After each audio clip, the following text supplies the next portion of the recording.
Hey everyone, and welcome to another Hungover podcast. This week we are streaming live on Twitch through Jujubees Good. That's twitch.tv/Jujubees Good. That's me. Juju just got his account back after 24 hours, which is why we're so late in starting our stream. But you can also catch us elsewhere on YouTube, SoundCloud, Google Play, and iTunes. If you want to hear or see us on YouTube.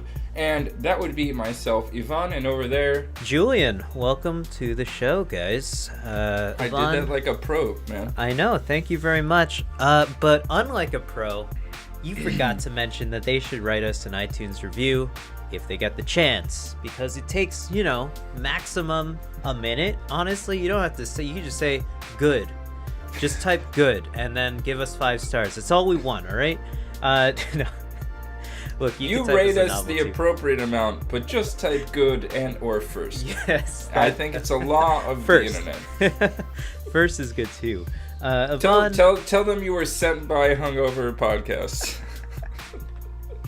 Well, we're here to talk about the latest Marvel movie to come out, the Infinity War, to end the Phase 3 of Marvel's initiation of taking over Hollywood.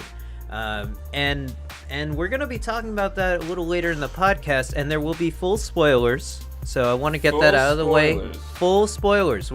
We hope you have seen the movie. If you haven't seen the movie, definitely, maybe pause the podcast, leave it on your phone, whatever, we want to stay on your phone. All right? And then once you've downloaded, I don't actually care. Just download. I don't care if you listen. Okay, great. There's that. Just download the podcast, but definitely see the movie first and then listen to the rest of the podcast. But Ivan, before we get into spoilers, we like to talk about all the media that we've been consuming besides Infinity War throughout the week. And what did you drink last night? It was Cinco de Mayo. Did you drink anything Cinco Mexican de Mayo, so I drank a Sapporo. Nice. No, I didn't. What was yesterday? Saturday? I drank nothing. Yesterday I felt sick, so I wanted to make sure. Now I feel like tonsillitis. But on Friday, Laura and I were like, let's go do something. So there was a First Friday at the Everson Museum. It's like a fine art museum in downtown Syracuse. Okay. They had a really cool exhibit by this... separatist lesbian / queer artist who does a lot of different medium work. So she had like nice ropes and fishing line, combining different mediums, you mean? Yeah, so she did some video stuff. No, she did artwork in various mediums. So she did a video. Okay. She also did like print and ink work.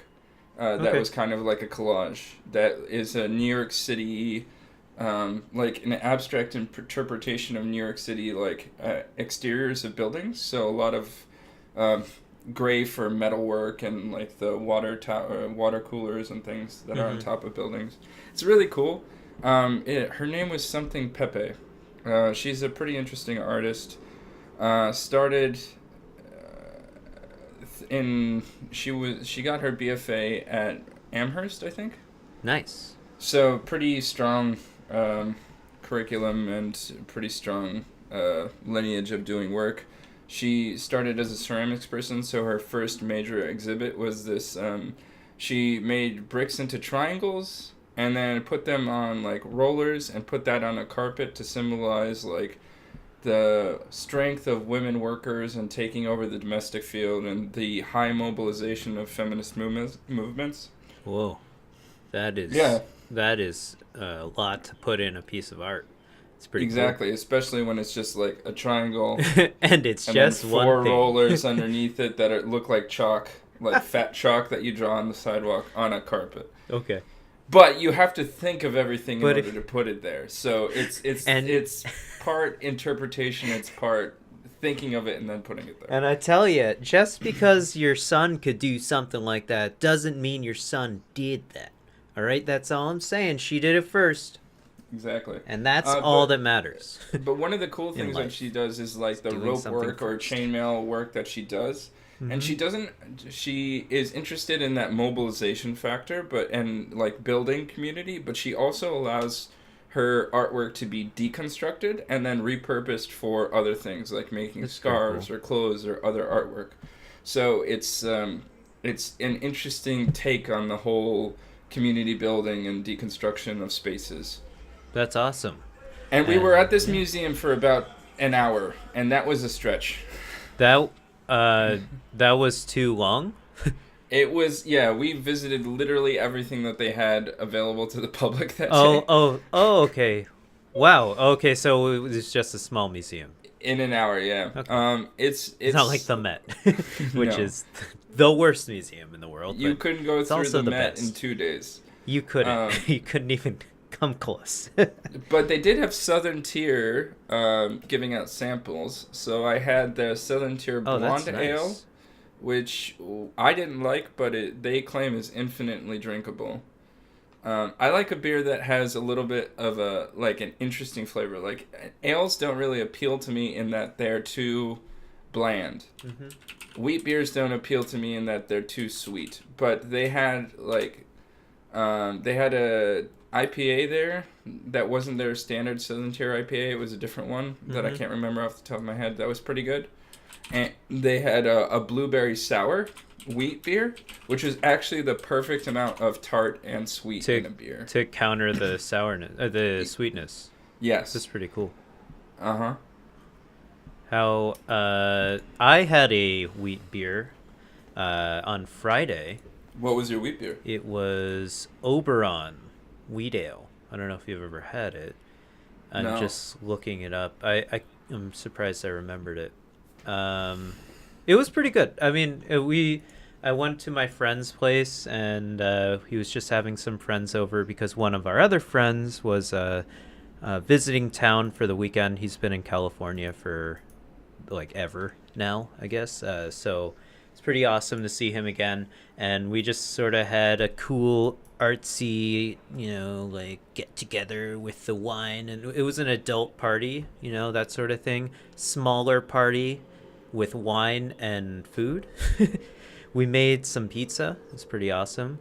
I don't know. Sorry, are you there? You there? Yeah, I'm here. Okay, sorry.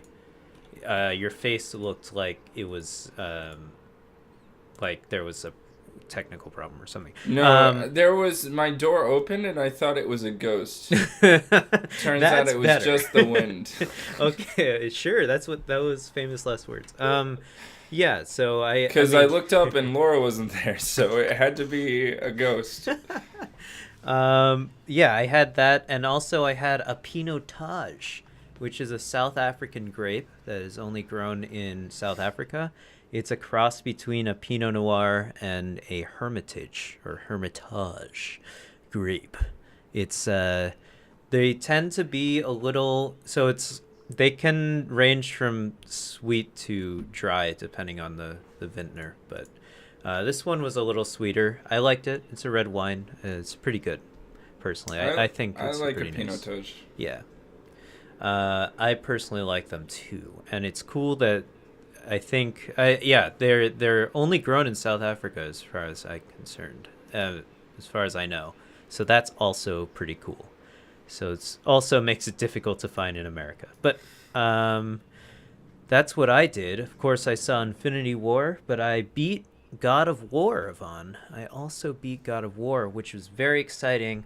The game has I won't spoil anything. I say if you have a PS4, go get the game. Don't listen to me talk about it. You just have to get this game. It's an amazing game, and there is a lot to do within the game. It's not just play. You can play through the main story, but there's a lot of side stuff to do, such as beating some optional tough bosses, which is really cool. I like that.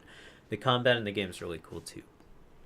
And then I played some Yakuza, and of course, Donkey Kong Country Tropical Freeze was re-released on Nintendo Switch. Originally came out on the Wii U. What? What? I didn't pick it up on the Wii U, so I'm really happy that I got a chance to play it because apparently it was a very good game. And I agree. It is a very good side-scrolling game. I can't complain. I guess they added a new character called Funky Kong. He's your crazy, cool uncle that rides a surfboard and doesn't care about the law, man. He's a cool guy. And he makes the game a little easier if you choose to play with him. Although the game is pretty difficult to begin with. I'm actually stuck on a boss right now. It's very hard. So we'll see if I can beat that on the train. It'll be fun. But Ivan, did you do I wasn't done. Yeah, man. I know. I sort of, and then you just went radio silent, so I just kept going. So I'm sorry. I went through my bit. As a good co-host, no, I of didn't course. want to step over what I was doing because I knew that you were excited about what you were doing. No, that's it. That's all I did. I was just trying to fill the air. Sorry. Okay, yeah. So we left the museum. We're like, okay, we'll go have dinner. Right. So we were walking around. We went to the Mission to go get Mexican food, just because it was close by. There was a 30-minute wait. Oh, so I like that place. Yeah, it's good. But we went for a walk to see if we could find another place because it was a 30-minute wait. Yeah. In Syracuse, it's like you can go find another place that's equivalent. That you can just walk it. Mm-hmm. And we were walking by the Landmark Theater. Cool. I also like that. As some may place. know, a fantastic Syracuse institution. And we saw that Jim Gaffigan was playing. And he had two shows. One was at Jim Gaffigan was in Syracuse? Yeah. Holy shit. What? He was playing two shows in the day. He was playing one at 7 and one at 9:30. I was like, wow, what kind of stamina do you have to do two sets in one day? And then I was like, hey, do you want to go see him? And Laura, who was with me, was like, what do you mean? Or like, she asked me a question. She was like, would you want to go see Jim Gaffigan? I was like, I just asked you a question. All you have to do is answer the question that I asked you. Don't ask me a question after I asked you an Irish thing to do, to answer a question with another question? I purely think that this is people and relationships. Okay. They are so unwilling to give their own opinion that they will ask the other person's opinion first and go back and forth about it for like 5 minutes before one of them makes an angry decision. No, and that's why... yeah, you're right. So anyway, spur of the moment, we bought Jim Gaffigan tickets. Nice. We then went and I had all you can eat sushi, and I got my also money's nice. worth. You got your money's worth. You're a good man, Ivan. It was $25, and I ate about $50 worth of sushi. Holy shit! I had 10 different plates. Ooh, yes. Including 2 black plates. Nice. They always give you a little more rice on each roll as you move throughout the night. So in an all-you-can-eat sushi place. But you got to be careful with those places. It was conveyor belt. Oh, nice. And you could order, like, they put whatever, like, easy stuff on the conveyor belt, but you could order specialty stuff off of a menu. Was that so? I started off the conveyor belt and then got more specialty stuff. So I had crab, eel, I had a lot of spicy tuna. I had a deep fried sushi roll. Nice. That is an American thing, I bet. Is that place, has that been there since we were in college, or? Yes. Is it new? It is a place that had half price sushi on Mondays in downtown. Is that the one that we went to once? Remember you drove me back once from college, and we were so hyped because it happened to be half price sushi this one day, and then we got sake also or something. I don't know.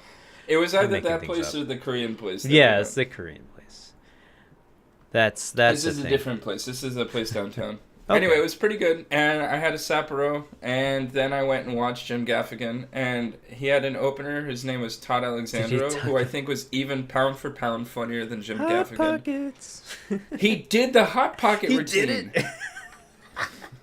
Did he say his girlfriend is so Asian? She's actually a panda. No, he didn't do that joke. Those are the only 2 jokes I know from I dated an Asian girl once, but she was very Asian. She was a panda. He's really funny. He talks about his food.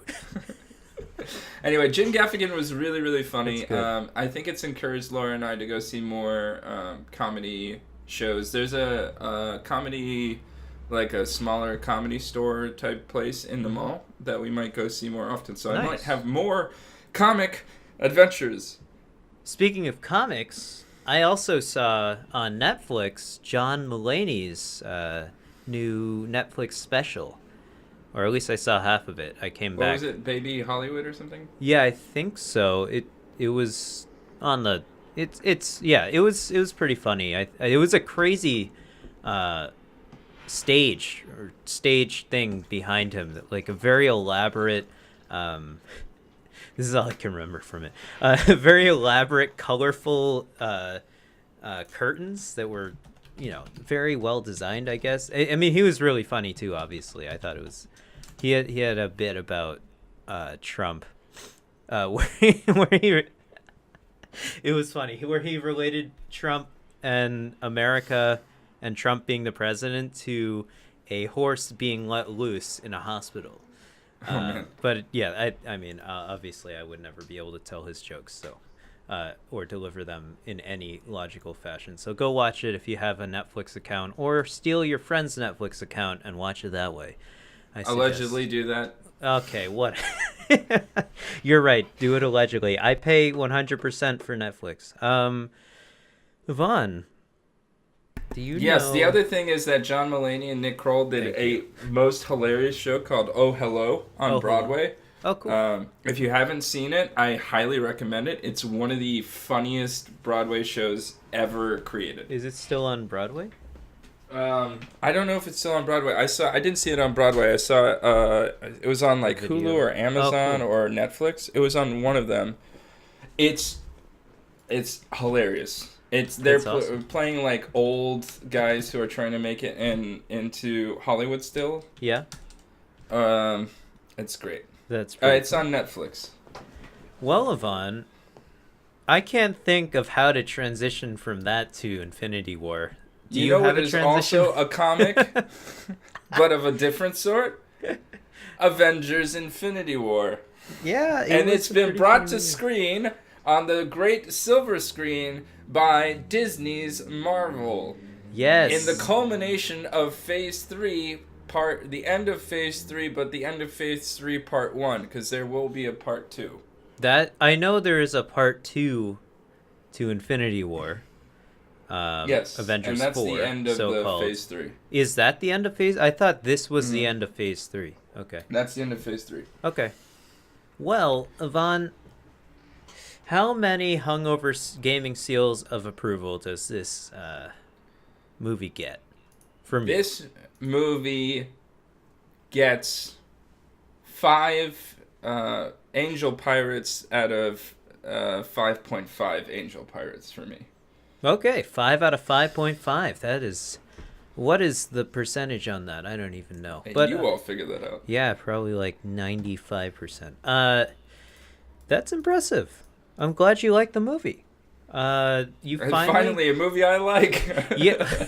You finally got your wish, You've been talking shit about these movies and these characters. Again, we have to stress full spoilers because people get angry, but we already said it in the beginning, so it's your fault because you got warned twice. But going into it, starting now, going into it though, you kept talking shit about these movies, saying, oh my god, plot armor this, plot armor that, they're not gonna die, and then Thanos snaps his finger and everyone dies. Or half the people die. Yeah, but guess what? They're not gonna die. Well, it's a comic book. I know. They go through these cyclical resets Nothing all the matters. time. That's what Infinity War was in the comics. I know. It was a cyclical reset. I know. They needed one. I was just saying it. All right. But there were stakes because contract armor ends when your contract ends. Exactly. For instance, Idris Elba's contract was over because Idris Elba should have never been playing Heimdall in the first place. And you don't like him as Heimdall? No, Idris Elba is great as Heimdall. Yeah. I love him as Heimdall. Idris Elba's star level is way above way character above. Yeah. in... I mean, Anthony Hopkins literally could phone in some of his things. Like on Westworld, he literally went into a phone booth and called in some of his voice lines for Westworld. That's Anthony Hopkins level. Anthony Hopkins, they had him for 5 hours to do Thor Ragnarok. Yeah, you can tell how he gets sweatier through the shooting day sweaty, on his He's on his sweaty outfit. guy. They had him for 5 hours. Anyway, and finally Idris Elba. I think they shot Heimdall's end scene while they were shooting Thor Ragnarok. Possibly. I mean, I wouldn't be surprised if all of that scene, it's pretty much the opening scene of the movie, is just filmed on the set of Thor Ragnarok, because they were already in that ship to begin with, right? So yeah. And here's the biggest problem I have is that I think the highest stakes character to die is probably Loki. Yeah. And after Thor Ragnarok, I had a new love of Loki. And they immediately killed him. And they killed him, which is annoying to me, because of all the characters that I want to have plot armor, Loki might be one of them. But Tom Hiddleston doesn't want to keep doing these movies for the rest of his life. So. He's a pretty big star, but he wanted to be the next James Bond. Speaking of name two actors who want to be James Bond who were killed off in Avengers. I can now apparently only name one, because I don't care too much about James Bond, but I do like watching the movies. I'm a big fan of them. I don't follow the media surrounding James Bond. I just know that what's his name, the current guy, Daniel Craig Daniels, he's doing another one, isn't he? I'm not sure. What we should talk about now is, Julien, how did you react to seeing this movie? My initial reactions were recorded on the last podcast, so you can go back in time, right, hop onto podcast 64 and listen to that. But for me, I am... it was a fun... Okay. It's a very fun movie to go watch. It's an action flick. I'm surprised it didn't come out in the middle of the summer. But I guess they wanted to beat Solo out to the... But then again, Disney is producing out anyways. They probably don't want to conflict with Solo. Yeah, anyway. Something related to that. Plus, after watched... Black Panther has been in the theater for 11 weeks. Yeah.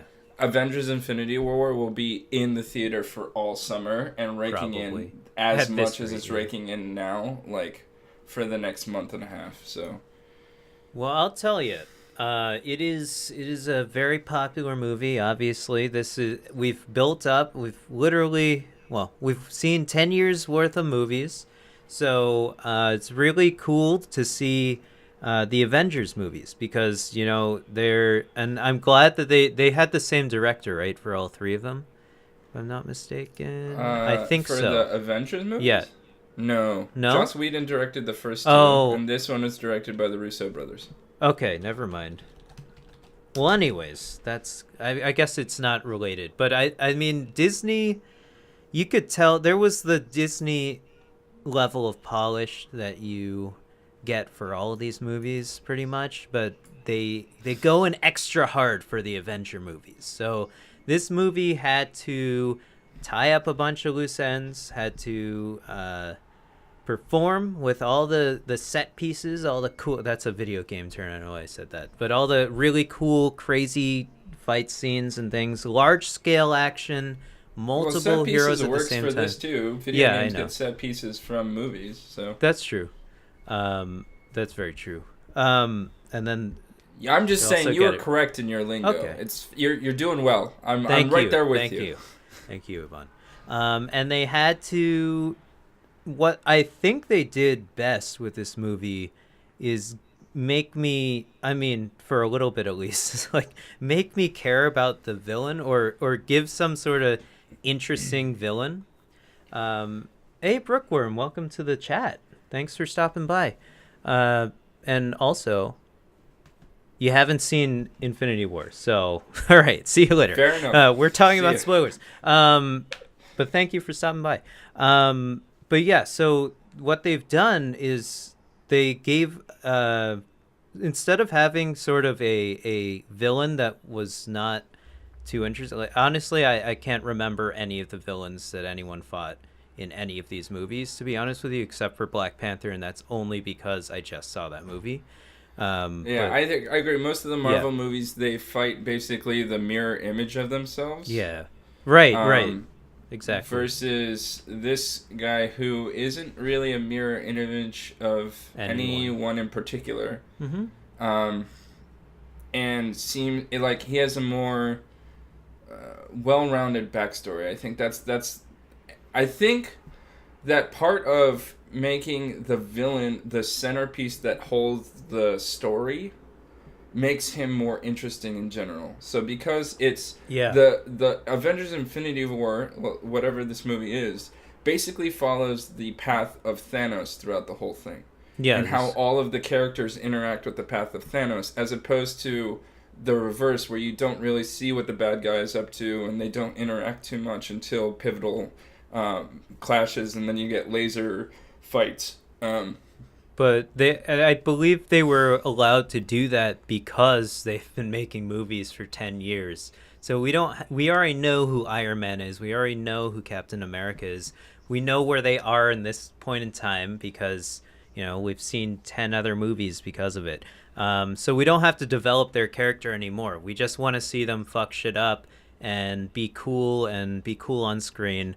And that's why I think this movie was devoted to Thanos, obviously, for whatever reason it was. I don't know if that was the exact reason, but I think that's pretty much why we can talk about Thanos a bit. I think he was interesting. I like that they didn't give him I don't know.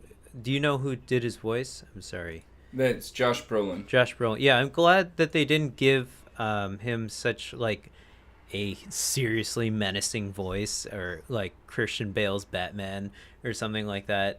Basically Josh Brolin's voice magnified a little bit with a little bit more bass and echo, which is cool. I think Josh Brolin himself is kind of an intimidating figure when he wants to be.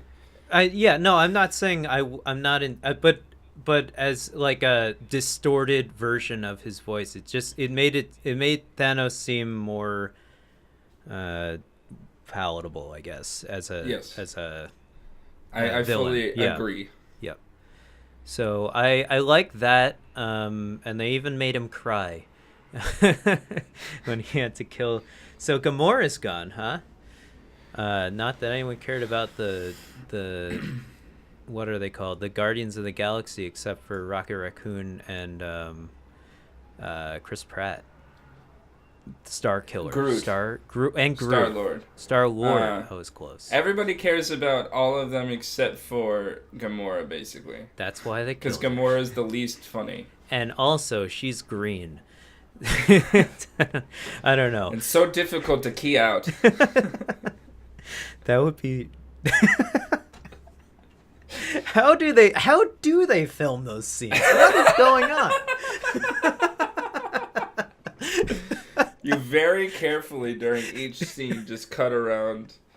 Because it'd be a very different movie if Julien and I were directing or in charge of one of the studio houses. She would be red. We'll make her blue. It's fine. It's fine. Oh my god, so dumb. Thank God her hair was red, right? But okay, so we've got a bunch of character deaths, but that's because I don't know. He snapped his fingers. I like that. I like the ending. By the way, we're jumping around. Do you want to talk about this in any sort of structured way? Yeah, I'm gonna jump around too much. Let's talk about the form of the movie. The form of the movie is a lot of vignettes. So we drop in and out. Like Julien was saying, the reason that we can do these vignettes is because we've established relationships with these characters through this 10-year arc of building up these movies. We go from the lamest superheroes to ever exist in the universes, like Falcon, who was literally... I couldn't care less if he was in the movie. Please take him out. He was the counterpart to... War Machine. War Machine, right. Don Cheadle. Yes, yeah, okay, yeah. Don I Cheadle, can't even who- remember these characters. Don Cheadle, who has the amount of charisma in this movie that he's never displayed in any other movie before. Right. I'm winking very hard in a sarcastic tone. Anyway, I like War Machine as a character, though. I think he's a cool character. I think that storyline could have been taken. I know. out I'm and not be saying we needed him in the movie. I just like him as a character in the comics, or just as in existence. His design, I like his suit, but Fair he's not Falcon. Yeah, so we got Robert Downey Jr., who's teamed up with Doctor Strange and then Spider-Man. Then we've got the Guardians of the Galaxy, who find Thor. Mm-hmm. Because basically, this movie cancels out everything that happens in Thor Ragnarok. Like, all of the epiphanies that Thor has, Asgard is the people. Right. All of the people get wiped out, basically, at the start of this movie. So, other than the comedic version of Mark Ruffalo, there's not really anything that lasts from Thor Ragnarok. Literally everyone except for Thor. He's just dead. Can't believe it. There's Thor and there's funny Mark Ruffalo. Yeah, like, right, exactly. Confused version of Bruce Banner, which is my preferred version of Bruce Banner. Yeah, I thought it was great. Then you have, who else is there? So we've got Guardians.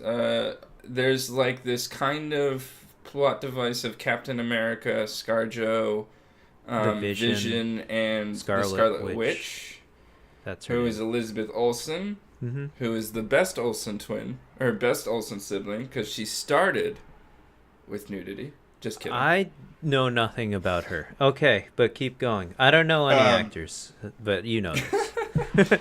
Yeah, actors. so I think in all, we have 3 or 4 pretty consequential deaths before we get to the end. Yeah. So we start with Heimdall, which is not super consequential, but he's been in a few movies. We've got Heimdall, Loki, Gamora dies, and then we've also got Vision, who dies near the end. So those are, I think, the 4 main deaths that we see throughout the thing, and then everybody else, like half of the Avengers die at the end. And some of them are kind of ones that you're surprised to see go. Like, you get T'Challa. I think that's Black Panther being the first one. Being probably the preeminent one. Spider-Man. Yeah, right? That was crazy. Doctor Strange, who saw how the future worked out and still chose to erase himself. Mm-hmm. He's the Wizard Supreme, right? Or what's his name? Yes, he's the most powerful. He's supposed to be the most powerful character in the entire Marvel universe because he's the Wizard Supreme, but he's kind of a jackass. Well, he knows everything, all right? Would you not be a jackass if you knew everything? Well, if I knew everything, then you have to be a jackass. Yeah, I guess. ScarJo has awesome hair as Black Widow. I like the fake blonde. Yeah.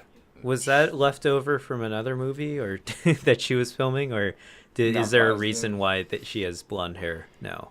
I don't know. I mean, Chris Evans as Captain America, he gets his puffy beard or whatever because he's gone into the dark. Because he's being chased after Civil War. Anyway, what we have is... Is that what happened? Yeah, so in Civil War they broke up, right? Avengers split up. I saw that. So I think that for me, the best parts of this movie, in terms of the vignettes, are the parts where we interact with Thor and Guardians, and some of the Tony Stark, Doctor Strange, Spider-Man moments. Because I think the key to all of these movies is that the funnier they are, the more enjoyable they are for me. So you break up the sad loneliness of, like... Gamora thinking about her mom dying or something. Exactly.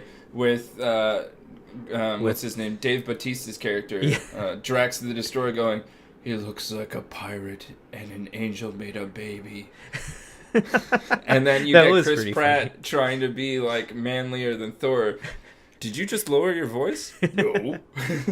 I've always talked like this. He lowered his voice to speak like me. I'll one up you. Why is Gamora? That's pretty funny. No, it was very a very funny movie. I'm very glad that I agree with you. The funnier these movies are, the more likely I am to care about these characters and pay attention to the movie, but and not just the action scenes. And I also like that they split everyone up.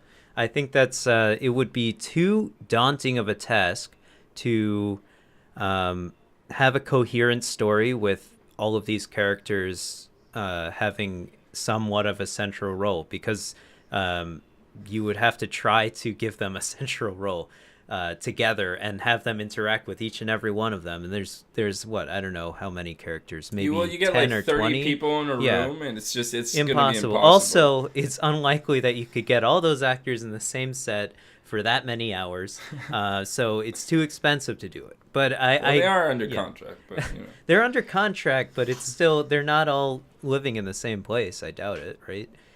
Yeah, but you get paid to go to different places. But I see your point. And I think, more importantly, it allows us to see the interactions that we were craving to see. Like Guardians of the Galaxy interacting with anybody else. Yeah, period. Yeah. Do you think they like drew out of the hat or rolled dice to see who they paired up together? Or do you think there was actually some rhyme or reason why? I think it's based on, like, so... Tony Stark and Spider-Man makes sense. Space things. Yeah. Then it's Thor and Guardians are kind of like the space themes. They're already in the space. Cosmic. That's the cosmic universe in the Marvel Universe.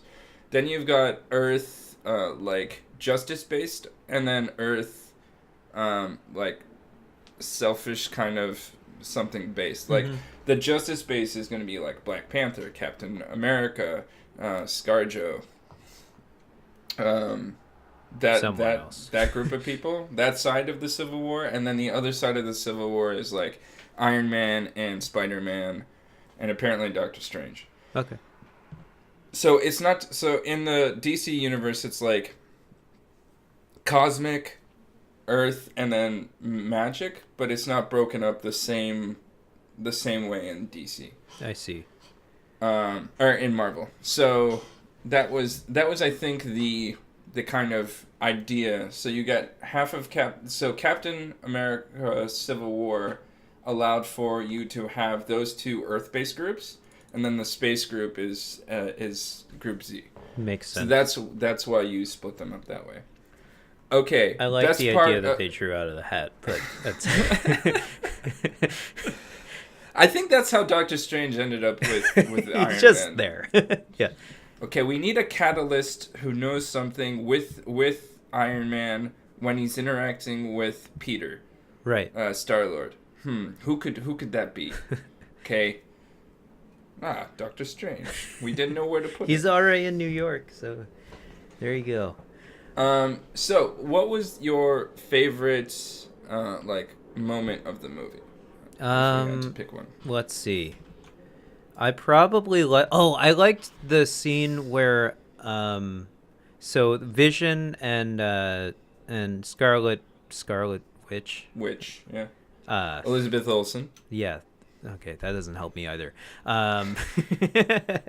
Are getting chased by the Thanos' children because he banged so many Titan women that he has 500 children, and they're getting chased by those two guys in Scotland, I thought the coolest scene in the movie was when the train went by and then Captain America showed up. I thought that was a really cool scene. I thought it was well done, and then they proceeded to kick ass with ScarJo and such. I thought it was a cool. It was a music cue. It was combination of music cue and visual cue that I thought really was well done, and I like that sort of shit in these types of movies. Is a cool entrance, and I thought that was a really cool entrance, personally, because it was, it's sort of like dark alleyway. Captain America shows up. He's not a grizzled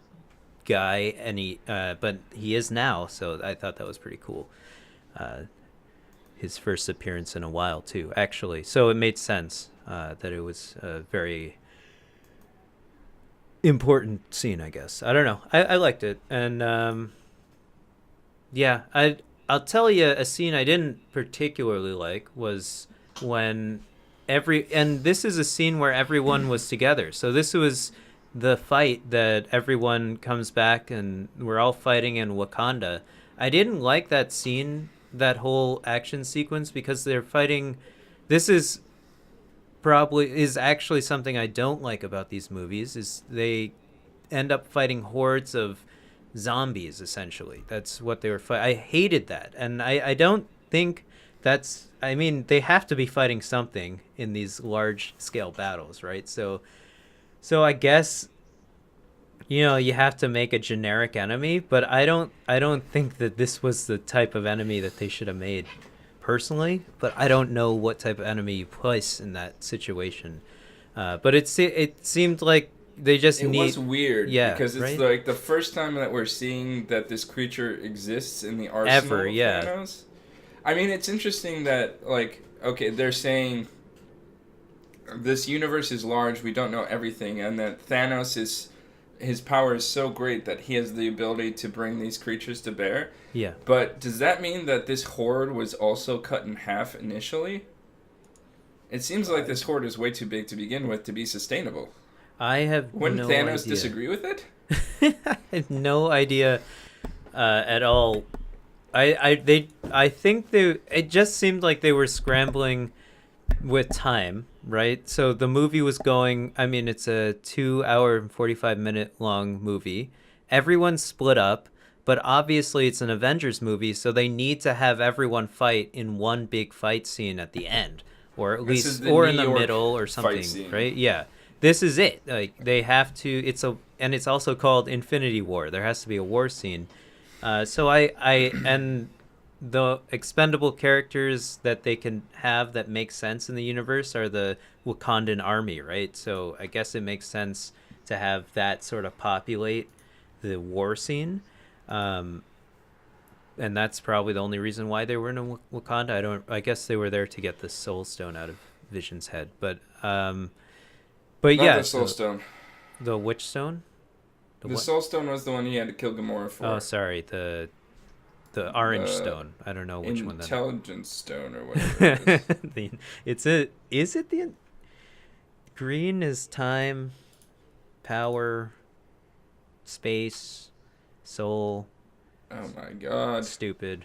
Mind Stone. So intelligence stone makes sense too. And it also makes sense in the head. But yeah, so I think this is a common problem that we've actually seen throughout all the Avengers movies, is they're sort of fighting nameless and generic enemies, and I don't really like that at all. And they're all sort of like a gray color and tinge, and that sort of, it's not very appealing to the eye, and I don't think it looks very good. Obviously, I just said that twice. And I don't think they look so generic. There's nothing for me to focus on the enemy, so I don't really care why they're fighting that at all. So aside from it being a high production fight scene, which is cool to me, I guess. It was kind of pointless, right? So I'm not gonna lie. I'm glad you see what I'm saying. I see your point. Yeah. I think the things for me that were the most glaring in terms of not being visually appealing were Mark Ruffalo at the end with his head on top of the Hulk smashing armor or whatever it is, Hulkbuster armor. Mm-hmm. Like, the CGI is super bad. Just put a gradient on him. He really doesn't match the suit. I thought in that fight that you're talking about, so that the Hulkbuster thing is at the end of the fight when they're confronting Thanos. But before that, I think all of the like children of Thanos in all of the fights look super CG. They look very much like I would see them in like a Dragon Age game, right? Like not even super high quality. Oh my god, animation. Like the one with the horns, I'm pretty sure I've seen her in a Dragon Age game. Did they have names? It doesn't matter. They probably had names in the script, but never uttered in the movie.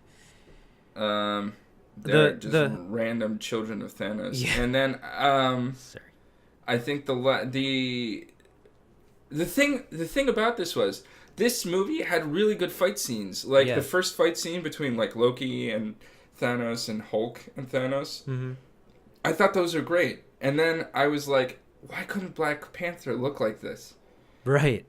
And then in the next 3 minutes is like Loki's being held up and choked and killed by Thanos. And I'm like, oh, because we're still not perfect. Because that also looked bad. But the fight scenes in general, like on the one-on-one scale, were pretty awesome. I think in general that... Oh, absolutely. Definitely. It looked really good when they were doing even the CGI laser fights. The problem is, like, some of the characters looked too CGI, even when they were just talking, to be realistic. Like, I was like, I can see all the polygons.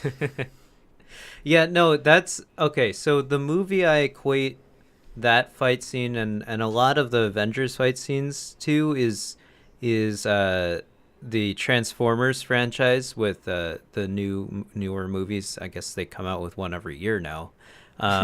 But whenever they have like a slow motion scene where the Transformer is transforming and doing something crazy, it's a technical feat that they can animate all that sort of shit, but there's so many moving parts on the Transformer you don't know what you're looking at all. And then it just sort of turns into something else. So that's it's funny, but that's what I'm trying to say. There's a lot of gray on the screen and it's kind of boring to me, but I mean, if people like it, people like it. That's the sort of thing also, I guess, that you could talk about with this movie. This movie is coming from Disney and Marvel, and they've spent 10 years on it, and they've spent $1 billion+ on it. Especially if you factor in how much money they've spent over the past 10 years. And so they have to appeal to 1 billion different people, and they have to perform and deliver a certain level of quality. So this is sort of like, I guess, flatlining the fight scenes, I guess, or in a certain way. They have to meet a certain threshold, but they can't be interesting or like too not polarizing, but too often artistic direction. That's what I'm trying to say. It has to be the Disney level of product that is going to be standardized throughout the entire Marvel universe. But what I did like in terms of they didn't, like, in the DC universe, every fight scene or every movie is basically like Zack Snyder's wet dream in terms of like the slow-mo and the color palette. In this movie, the vignettes were constructed in such a way that they were able to maintain the color palettes of that universe. Definitely, so like the cosmic universe still had the color palette and the feel of the cosmic universe, which is, I think, was enhanced by the Thor Ragnarok movie being so like comedic focused, is that it really made the Guardians and Thor storylines work a lot better in this Avengers movie. A thing that I loved and hated at the same time, I hated it so much that I loved it, was Peter Dinklage's role in this as the space dwarf. That was cool. Who was just fucking... It was so bad, and his acting was so bad that it was comedic. Peter Dinklage, we might remember, it was supposed to like be Julian funny. remembers, as the guy who was so bad at portraying a robot that he was kicked out of the Destiny franchise. Yeah. Oh my god. It was supposed to be funny, just the juxtaposition of his height. Yeah. He's a massive, and finally he made it. But I thought, yeah, it was a weird scene. But I thought Thor was an utter badass in that scene because he resurrected a dying neutron star. That's pretty cool. And then also took the full force of it for a minute or whatever, how long it was. And then I thought it was pretty cool, his entrance into that massive fight at the end where he almost killed Thanos. Well, it appears that on like power scale levels, Thor and Thanos are close to the same power level as long as Thanos isn't able to bend reality. Yeah, or turn back time, Right. or control any of the other things he can control now. Oh, do you want to know the lieutenants of Thanos' names? Sure, please tell me. Ebony Maw, Cull Obsidian, Proxima Midnight, and Corvus Glaive. Did Stan Lee think of those himself? I have no idea. Corvus Glaive is the one that looks like the Styx guy. Yeah. The Styx video game character. He's like the sneaky one. Okay. Proxima Midnight is the one with the horns. Who is the large one? Cull Obsidian is the Black Dwarf. Okay. He's the large one with the... And then Ebony Maw is the psychic. I had another question for you. Yes. When Thanos is going to get the Soul Stone, who's the Reaper guy with the red face? Is that so I had Captain the same America's question. guy? Yes, I had the same question in the theater, and so I was looking for, in the credits, who was there, and it is Red Skull. So it's what's his name? Did they bring back Hugo Weaving? It wasn't the same guy. No, it wasn't Hugo Weaving. It was Ross Marquand. That's interesting. He's an American actor, best known for Aaron on The Walking Dead. Huh. Why did they, one, not bring back Hugo Weaving? And he wasn't two, under contract. Obviously. Why would he be under contract? That was 10 years ago. And is he still alive? No. And why was he there, the character? I have no idea. That was so confusing to me. And actually the only thing I'm remotely confused about in this movie, other than what the fuck is Thanos going to do now that he's satisfied? I really don't know why Red Skull was there. Okay. In all honesty, I have no effing clue. Okay, cool. I mean, I hope someone knows. Tell us in the comments section below why Red Skull was on the place. Also, I don't even know where it was. Also, another thing, is Thanos' home planet Titan a planet, or is it the moon of Jupiter? That kind of pissed me off. I couldn't tell. And also, if it wasn't the moon of Jupiter, why are you calling it Titan? Kind of pissed off about that. Excellent question. Is Titan the moon of Jupiter? That's a better question. No.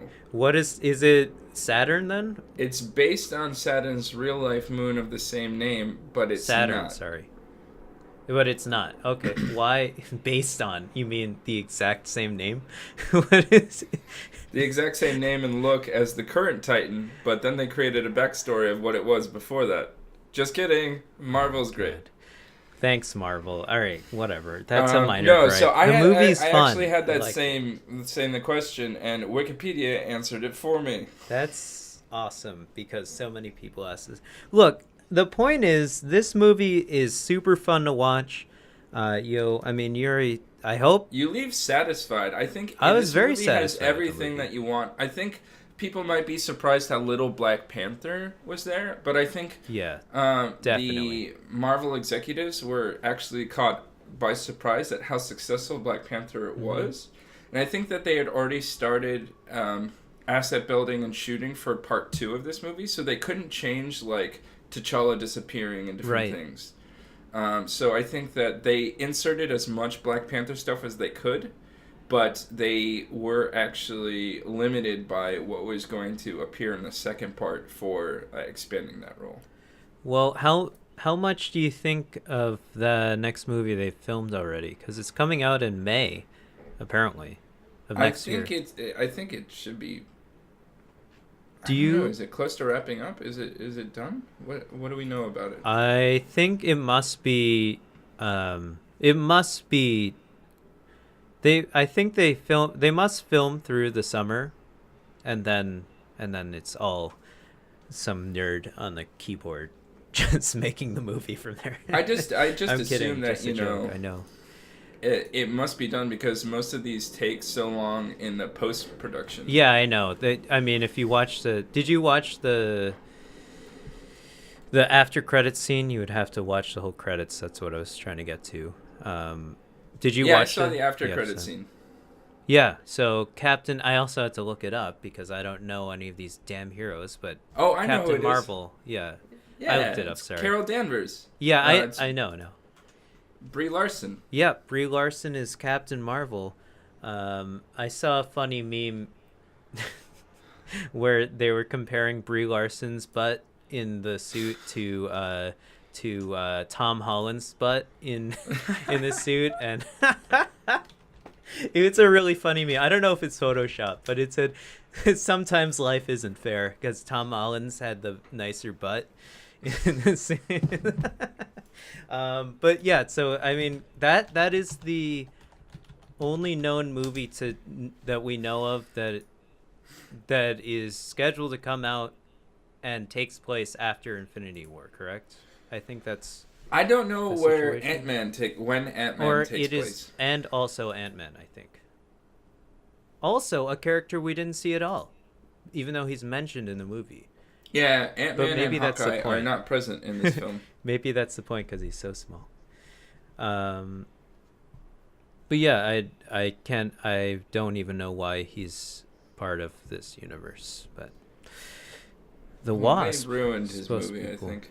If Edgar Wright had been able to finish that movie, I think it would have been better. Okay. Well, we're going on almost. Well, we have 40 minutes or an hour. Here is the final thing I want to leave you with. I think this is a great movie. It's, again, 5 hungover seals of approval out of 5.5. Definitely. And I would suggest everybody go see it in the theater. I hope you have already, because it's one of the movies that you need to see in theaters.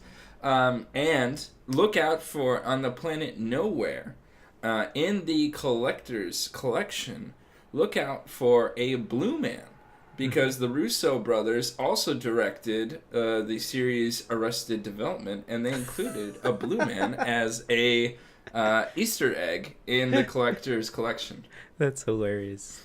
Well, in my girlfriend's words, I'll leave you with this. I can't believe they've been making these movies so long that I actually care about these characters, and they're all dying. That's what she said at the end of the movie. But They'll be back. I know though, and so will Thanos. Thanos will return.